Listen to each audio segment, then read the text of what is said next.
घने जंगलों के बीच एक प्राचीन मठ था, कुरोन मठ। वहां की दीवारों पर अंधकार चिपका हुआ था और हवा में मृत्यु की गंध थी। एक रात दो ननें, सिस्टर एल्सा और सिस्टर मीरा, मठ के सामने खड़ी थी। उनकी आंखों में डर था पर कदमों में दृढ़ता।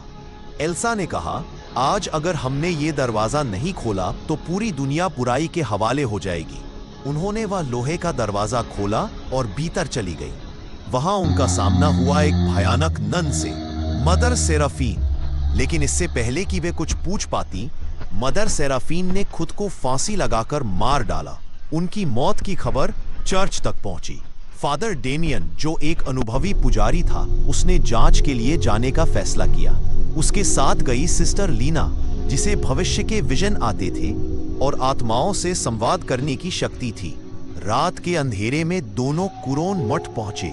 वहां हवा जैसे जिंदा थी, दीवारें फुसफुसा रही थीं। लीना को दिखाई दिए सफेद कपड़ों में भूतिया भिक्षु जो इधर उधर भटक रहे थे।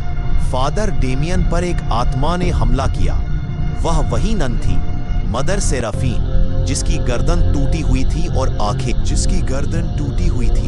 और आंखें रक्त जैसी लाल। सिस्टर लीना को एक बूढ़ी नन मिली जिसने बताया, सालों पहले यहाँ एक एक्सोर्सिज्म हुआ था जिसने इस दुनिया और नर्क के बीच का द्वार खोल दिया था। उसी द्वार से मालाक नाम का शैतान आया था। मालाक को केवल मसीह के रक्त से मारा जा सकता था। वह रक्त एक एंटीक कलश में बंद था, जिसे खोलने की चाबी उस नन ने लीना को दी और गायब हो गई। लीना ने उस कलश को खोज निकाला। मालाक ने फादर डेमियन को मार डाला, पर सिस्टर लीना ने मसीह का रक्त उसके ऊपर फेंक दिया। मालाक चीखता हुआ धुंध में बदल गया और गायब हो गया। लेकिन लीना को पता नहीं था, ये अंत नहीं, शुरुआत थी। भाग 2, रक्त की विरासत, द लेगेसी ऑफ ब्लड। कई महीनों बाद लीना को बार बार एक ही सपना आने लगा, दीवारों पर रक्त की मुहर और एक बच्चा जो फुसफुसाता। वो लौट आया है। वह वेटिकन पहुंची, पर किसी ने उसकी बात पर विश्वास नहीं किया। सिर्फ एक व्यक्ति ने किया, फादर मार्कस, जो डेमियन का शिष्य था। उसने बताया, मालाक की आत्मा का एक अंश अब भी जीवित है।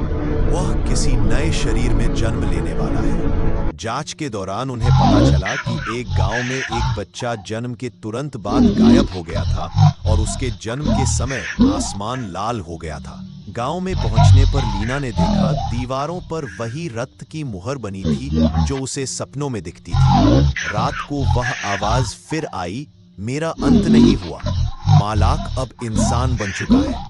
फादर मार्कस और लीना फिर से कुरोन मठ लौटे।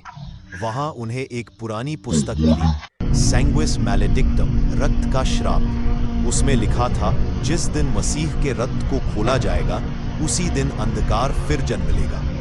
लीना को एहसास हुआ, जब उसने मालाक को हराने के लिए रक्त का उपयोग किया था, उसी क्षण उसने अनजाने में उसके पुनर्जन्म का द्वार खोल दिया था।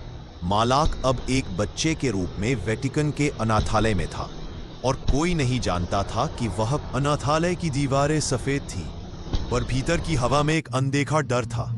सिस्टर लीना वहां पहुंची। वहां दर्जनों बच्चे खेल रहे थे, पर एक बच्चा कोने में बैठा था। उसकी आंखें बिल्कुल वैसी थीं जैसी मालाक की थी, काली पर बीच में हल्की सुनहरी चमक। वह बच्चा मुस्कुराया, आप देर से आई सिस्टर लीना।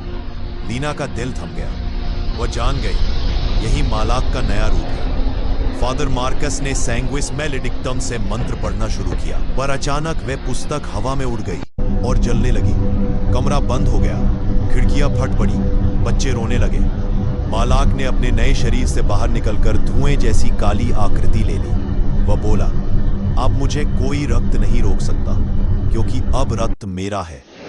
लीना ने देखा, उसकी अपनी हथेली पर वही मुहर उभर आई थी जो कुरोन मठ की दीवारों पर थी। उसे समझ आया, अब मुक्ति तभी संभव है जब वह खुद मसीह के रक्त का माध्यम बने। उसने खुद को बलिदान करने का निर्णय लिया। फादर मार्कस चिल्लाया, नहीं लीना। लेकिन लीना ने अपनी हथेली काटी और अपने रक्त को पवित्र कलश में गिराया। वह कलश तेजी से चमकने लगा। उससे प्रकाश की लहरें निकलने लगी जो मठ की दीवारों से टकराकर चारों ओर फैल गई। मालक ने चीख मारी, तू भी मेरी ही रचना है। लीना मुस्कुराई, शायद, लेकिन मैं प्रेम की रचना भी हूं। प्रकाश ने पूरे मठ को घेर लिया। मालक का अस्तित्व राख बनकर उड़ गया और जब सब शांत हुआ, वहां सिर्फ फादर मार्कस था और जमीन पर लीना का क्रूस पड़ा था